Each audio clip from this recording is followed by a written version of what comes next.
2100 కోట్ల లంచం ఇవ్వజూపారని ఒక అమెరికన్ కోర్టు గౌతమ్ అదానికి అరెస్ట్ వారెంట్ జారీ చేసింది.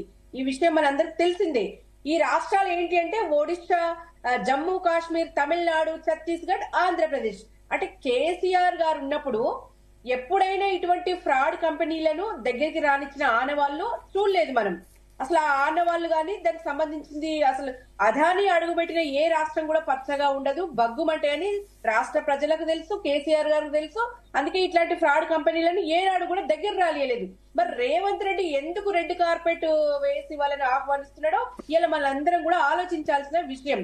ఇలా అగ్రరాజ్యం అమెరికానే మోసం చేసిన గనుడు ఇలా భారత ప్రభుత్వ అధికారులకు లంచం ఇవ్వాలని ఎర చూపిన మోసగాడు అదాని ఇప్పుడు తక్షణము అంబుజా సిమెంట్ ఫ్యాక్టరీని అనుమతులు రద్దు చేయాలని చెప్పేసి ఇలా ప్రజలు డిమాండ్ చేస్తున్నారు రేవంత్ రెడ్డిని. ఇలా రామన్నపేట సిమెంట్ ఫ్యాక్టరీ ఏర్పాటు కోసం ఎంత ఆశ చూపిండో ఎవరికి తెలుసండి. ఇలా మూసీలో అదాని వాటా ఎంతో మరి ఏమీ లేని ఎందుకు 1,00,000 కోట్లు పెట్టిండు మూసీకి. బడే బాయి వాటా ఎంతుందో మరి ఇలా అదాని బాయి వాటా ఎంతుందో మరి వీళ్ళ హైకమాండ్ వాటా ఎంతుందో అని రాష్ట్ర ప్రజలు అడుగుతున్నారు, నేను కాదండి.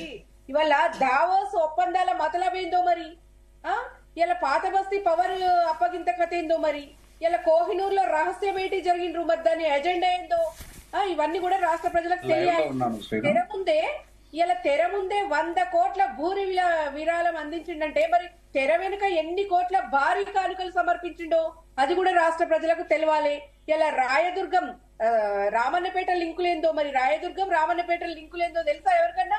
మరి అదాని 2,000 కోట్ల ముడుపులు రాష్ట్రాలకు ముట్ట చెప్పింది ఎందుకు?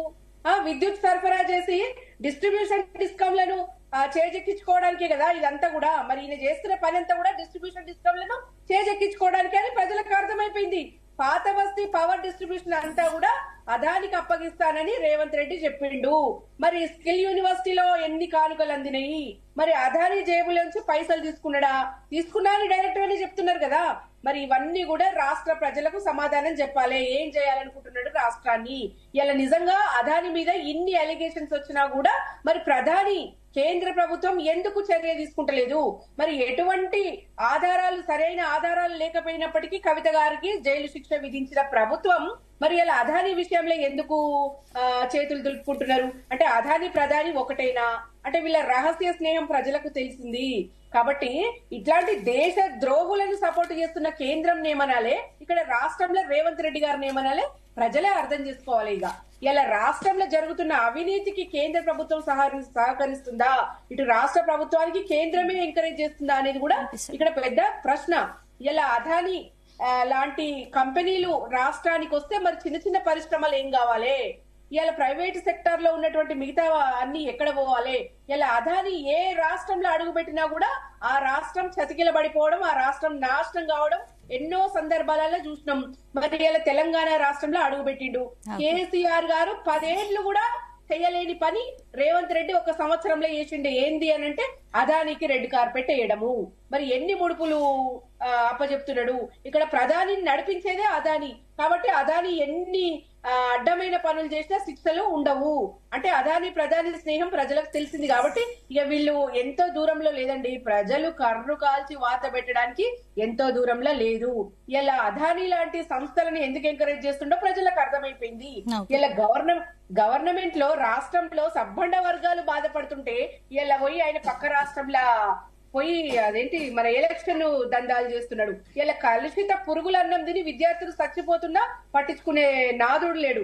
రాష్ట్రం అధోగతి పాలవుతుంది. రాష్ట్రంలో ఎన్ని మారణ కాండాలు జరిగినా స్పందించని రేవంత్ రెడ్డి మేఘాల మీద అదానికి రెడ్ కార్పెట్ వాడడంలో బిజీ ఉన్నాడు. ఇలా విద్యార్థులు ఆసుపత్రి పాలైన విషాహారం తిని ఇలా పిల్లలకు చక్కగా ఆహారం పెట్టనోడు ఇలా మహిళలను కోటీశ్వర్లు చేస్తాడట. ఇలా సభలు ఏం అంటే 1 year సెలబ్రేషన్స్ చేసుకున్నాడు. ఏం సాధించిండు? ఇలా అన్నదాతల సావులు చూపి చేసుకున్నాడా? ఇలా నేతన్నల సావులు చూసి గర్వంగా చేసుకున్నాడా? గురుకులాల విద్యార్థులు ఎన్నడు లేని 40 మంది విద్యార్థులు చచ్చిపోయారు గురుకులాల్లో, దానికి చేసుకున్నాడా? విజయోత్సవ సభలట.